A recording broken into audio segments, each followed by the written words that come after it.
series. We're going over the basics of shell scripts in these first couple of weeks of this series, and we're going to be going over everything we'll go over in this video today in more detail in future videos. But whenever you learn a new programming language, there are 4 basic things you need to learn how to do. That should be the first things you learn how to do, and it's going to be the majority of your programming. And those things are display a message on the screen, get user input, save it to a variable, be able to read and write to files. So we're going to go over those few things and a couple other things real quick today, and then I'll go over them more detail in future videos. So first thing is writing a message to the screen. So we use the echo command is one option, and I'll hit enter. Now you don't necessarily need in all cases to have the quotation marks, but it's a good habit to get into.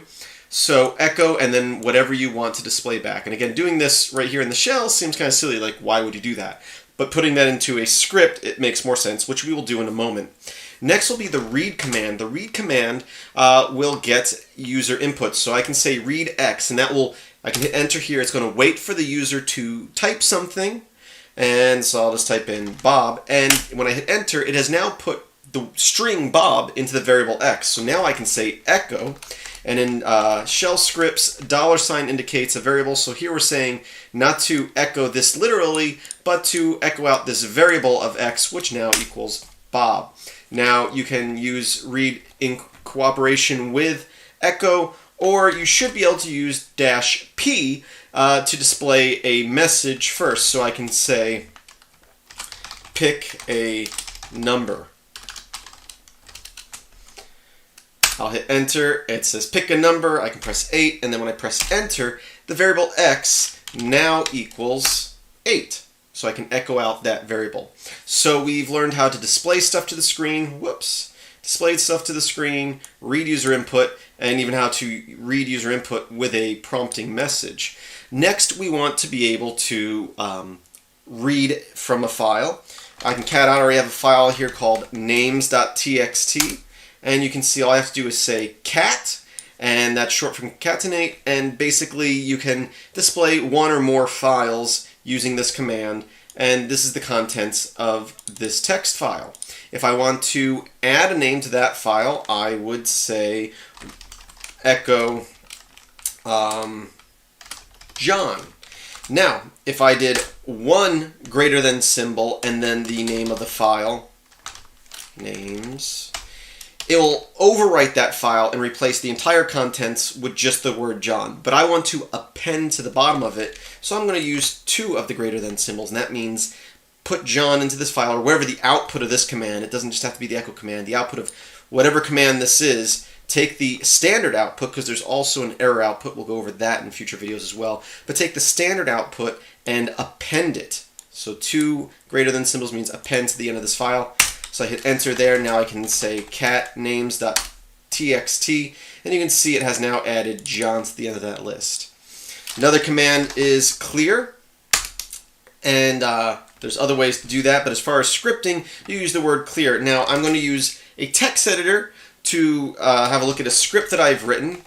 I'm using Vim, but you can use whatever text editor you like. Vim, Nano, Emacs, Kate, Gedit, Mousepad, whatever, as long as it's a text editor and not like a Word document editor or Office document editor. So here we go. This is a script I just created, which basically incorporates everything we just went over. Now, the first line of any script on a Unix or Unix-like system, such as Linux, should be your shebang line, regardless of whether it's a shell script, a Perl script, or a Python script. It should be, and some people leave this out, it should be your shebang line. This is telling your computer, your operating system, what interpreter to use. Now, as we've mentioned, there's different shells. This is telling us to use the bash shell, which is the default on most systems. So even if your default shell is something else, this is saying when you run the script, use the bash shell if available, because there are some differences, which I'll point out one here in a moment. First thing I like to do with a lot of my scripts is clear the screen, so we have a nice little clear. And then we're going to echo out the message, hello, and then we're going to display the message, please enter your name, and we're going to put whatever the user enters into the variable name. Then we're going to put that name, we're going to append it to the end of our names.txt file. We'll clear the screen again, then we'll echo out hello and the user's name, and then the \n, when I use the -e on echo here, indicates a new line. So this will be on the next line. I could just use 2 echo commands, but I'm just incorporating it into one here. It says your name has been added to the list. Next, we're going to display the list by catting out that file name. Then I will say goodbye to whatever the person's name is, and then the sleep command sleeps for 2 seconds. Right here is what that's doing. I just like to add that just for a little bit of a, here's the information, now the program's done running. Once that's saved, you need to make your programs executable. So we'll say change mod X, and we'll say the name of your script. So now that script is executable. Now, to run the script, since it's in our current folder, we're going to do / and the name of our script. And I'll go over that more in the future videos, but / just means this is in our current directory rather than somewhere else on the computer. Without that, it's going to try to look for it in a system path, which we'll also talk about in future videos. But right now, it's in our current folder, the directory we're in, and if I hit enter, it now runs that script. It says, hello, please enter your name. My name is Chris. I'll hit enter. It says, hello, Chris. Your name has been added to the list. It gives me the list. My name is at the end. It said goodbye, Chris, and then it waited 2 seconds before exiting the program. Now, as I mentioned, we did the shebang line at the top. Now, if you leave that out, it's going to try to use whatever your default shell is, which may or may not be bash. And my default shell, as I've mentioned in the previous video, is Z shell. So now I'm currently in Z shell, and I'll show you one difference. Another difference that I may have not mentioned is that the read command with the -p gives me an error. So the read command works different in Z shell.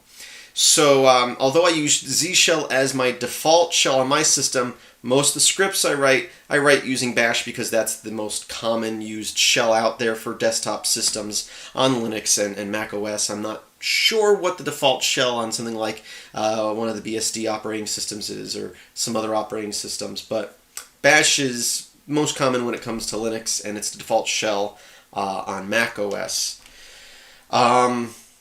So yeah, so make sure you have that shebang line. It's rather annoying when people don't have that. Usually people are pretty good with shell scripts, but then they go to Python scripts and forget to put that in there. It's just rather annoying. Anyway, that is the basics. Again, we looked at printing to the screen, reading user input, displaying files, and writing to files. That is going to be the majority of what you do in any program you write. A lot of what else from that is just, when you read from a file or you read from user input, is just filtering that data, cutting it up and sorting through it. And formatting it certain ways. But a majority of what you do, I just taught you what you're going to do in most of your scripts. So I thank you for watching. Be sure to watch the rest of this series. There should be an annotation in the playlist, or an annotation in the description of this video for the full playlist. I thank you for watching. If you enjoyed this video, be sure to like, subscribe, share, and comment. And if you really like my videos and want to become a supporter, you can go over to patreon.com/MetalX1000. There should be a link to that in the description as well, where you can support me financially, and even like $1 a month is helpful. I get a lot of people doing that. So thanks for watching, and as always, I hope that you have a great day.